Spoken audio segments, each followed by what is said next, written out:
Hi there, I believe this is video number 4 surrounding the interesting game Esserman against Van Velde Orlando 2011 in the Sicilian Morra Gambit, and this trap is called Some Even More Horror in the Morra. We start with e4 and the Sicilian c5, the Morra Gambit d4 takes on d4, c3, dt takes on c3 and knight takes on c3. The Morra Gambit, white's a pawn down, but has some serious compensation in return. After knight c6 and knight f3, black goes for the e6 defense, and bishop c4 tries to inhibit a d5 freeing move by black. a6 supports a b5 thrust. White castles and knight ge7 is played first rather than come to f6, which will allow e5.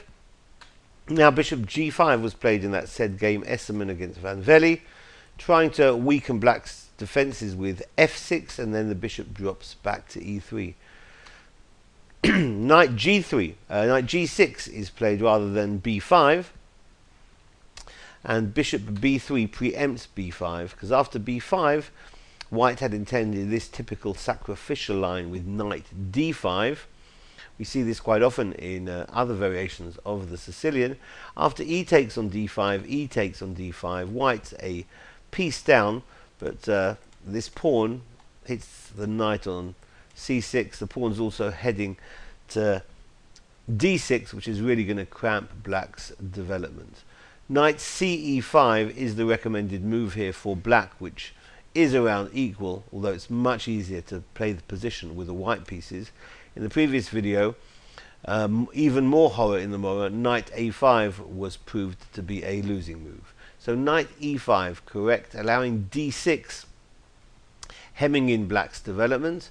Bishop b7 is met by knight takes on e5, f takes on e5, and white tries to open up the position even more. This is a ploy obviously one does, especially when the opponent's king is stuck in the center. So f4, e takes on f4, and here we're looking at the move rook e1. Going back, after f4, in the game itself, Esserman Van Velde went wrong with queen to f6, which proved to be losing. Correct for black is indeed e takes on f4. Here white plays rook e1, allowing the bishop to be taken now on e3. After taking on e3 and rook takes on e3, white's going to get a piece back straight away because black has to interpose that check with a minor piece. After bishop to e7, queen d4 targets the pawn on g7 amongst other things. White in no hurry to pick up that pinned bishop on e7. So after queen d4, queen b8 by black, and now d takes on e7.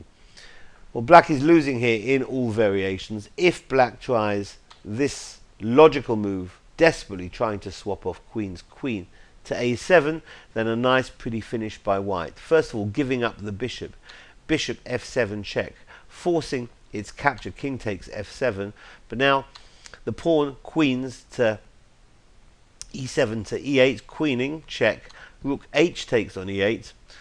That's opened up all the lines now. Rook f1 check, forcing essentially king to g8, and now after rook takes on e8, the rook on a8 has to recapture, which is going to soften up the queen on a7. So after rook takes on e8, queen takes a7 with a completely winning advantage for white. So this has been Some Even More Horror in the Morra. Thanks for watching. Bye bye.